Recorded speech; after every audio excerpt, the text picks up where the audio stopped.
Hello and welcome to World Talks here on TVP World. I'm your host, Marie Cato.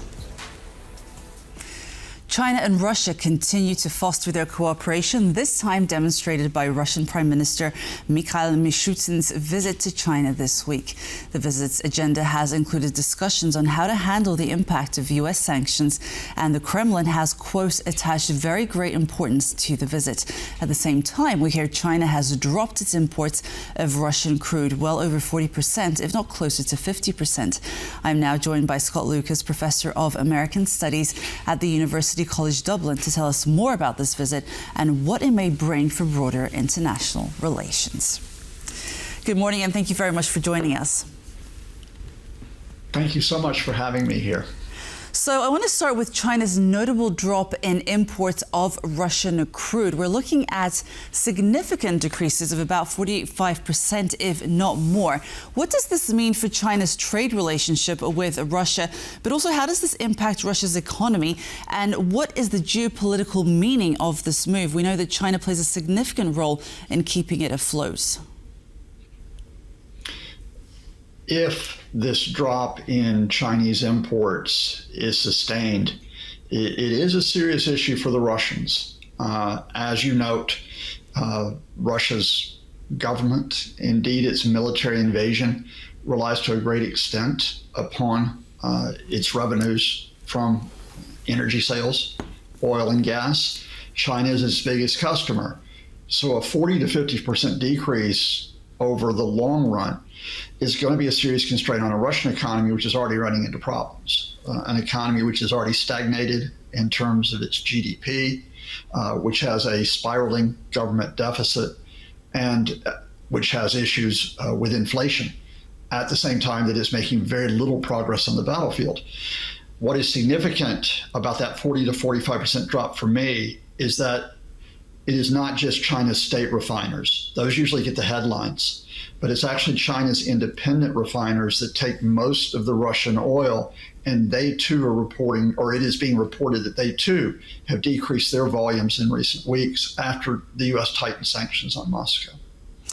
That's very interesting. Now, I also want to move to another interesting development. Why is China unwilling to transfer its advanced rare earth metal extraction and processing technologies to Russia, despite Moscow's urgent demand and its significant domestic reserves? Well, because China uses the rare earth minerals for leverage. I mean, despite the images that you see on the screen right now with the Russian Prime Minister meeting with Chinese leader Xi Jinping, China is not just simply a benevolent partner of Russia. It is using the rare earth minerals sort of as leverage in terms of what it may want out of the Russians, and also not to get too close to Moscow. Remember that China is in the midst of trade talks with the United States right now, which have swung back and forth in large part because of how erratic Donald Trump is. Recall that only a few days ago, China met, Xi Jinping met Donald Trump for a high-profile meeting.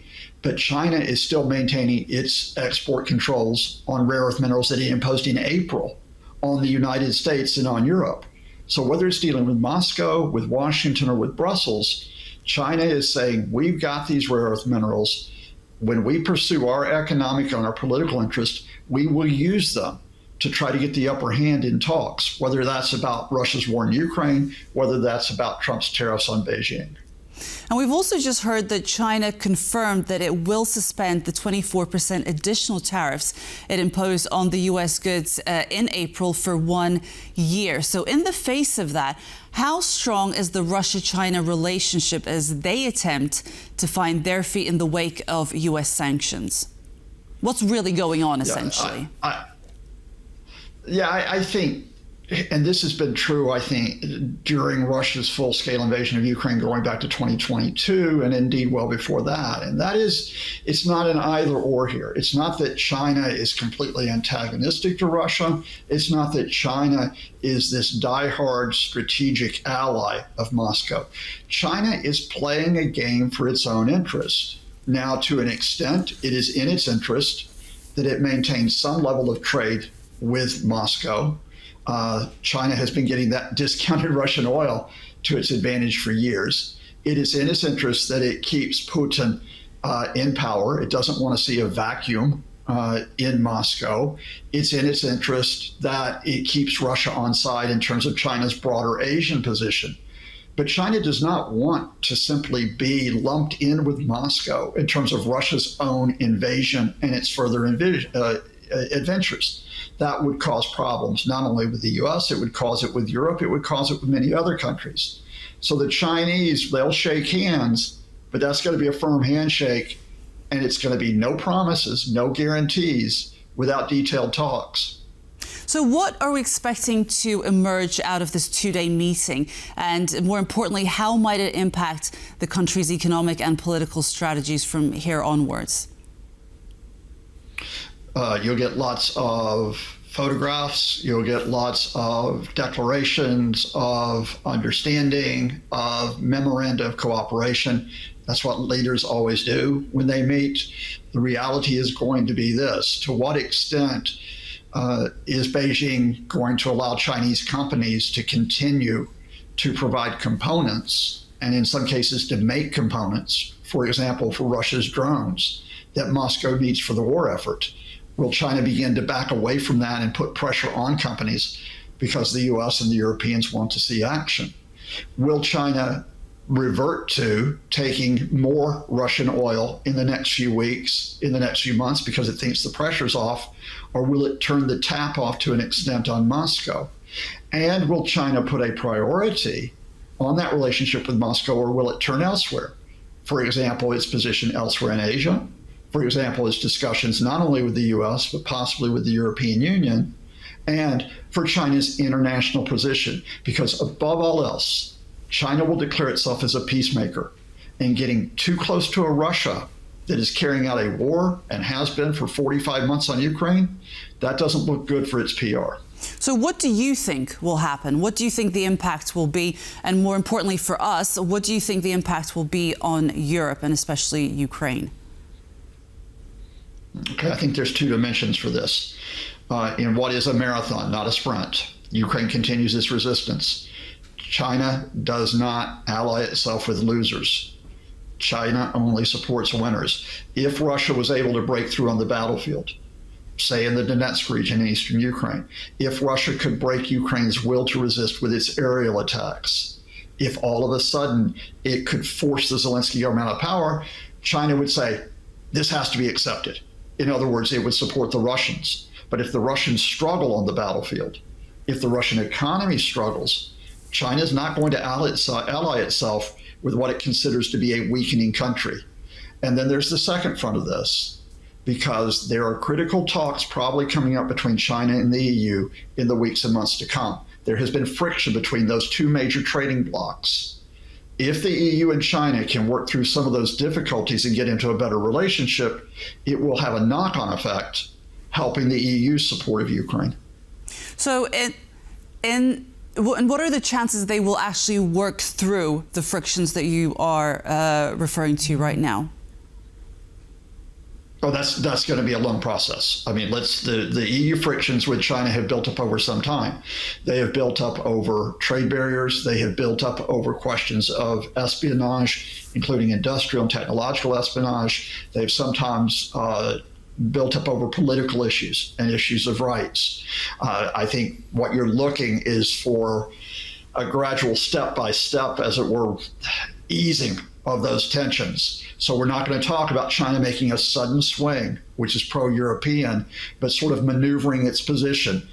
But in this, again, in this Russian full scale of Ukraine, there's not a make or break moment. And any gradual shift by the Chinese towards Europe is a gradual shift, which bolsters Ukraine's resistance. And in this partnership, Russia-China, who is the stronger partner and why? And how is this power balance, how did this power balance come about? Oh, that's the easiest question you've asked me. China's a stronger partner. I mean, China's been the stronger partner, I think, for some time. I think you could go back to the start of the 21st century because of its economic development, because of its technological development. Russia still maintains a sizable military, but Vladimir Putin, when he gambled on that full-scale invasion of Ukraine, he gambled not only that military, he gambled his political and economic position. let's look what he has done. He's actually made Europe stronger by bringing Finland and Sweden into NATO. He's actually going to bolster the European Union by bringing Ukraine into EU in the next few years. And he's actually bolstered the Chinese because the Chinese can become the prevailing Asian regional power, because the fact here is they're not bleeding resources. They're not bleeding money on this long-term invasion that Putin may not, in fact, probably will not win in Ukraine. So if China doesn't really like dealing with losers, so to speak, what does China actually gain from this partnership right now with Russia? And what does Russia gain from it right now in return? Russia gets a lifeline. I mean, Russia, as we started off this interview talking about, is heavily dependent now not only on Russia, but also on India, a case I'd love to talk to you about for most of its gas and oil exports. The share of gas and oil that it sells to Europe, for example, to Hungary or Slovakia, is decreasing. So Russia economically needs China. Russia politically needs China to show that it's not isolated. But China does not need Russia. If Vladimir Putin was to disappear tomorrow, if the Kremlin was to collapse tomorrow, China has other cards to play. It's one of the two leading powers in the world. So what's China getting China right now? China doesn't want that vacuum in Russia. What's China getting Russia, right now? It keeps everything in play. The Chinese tactics are to keep everybody in play. You don't get too close to one country, which sacrifices your flexibility with others.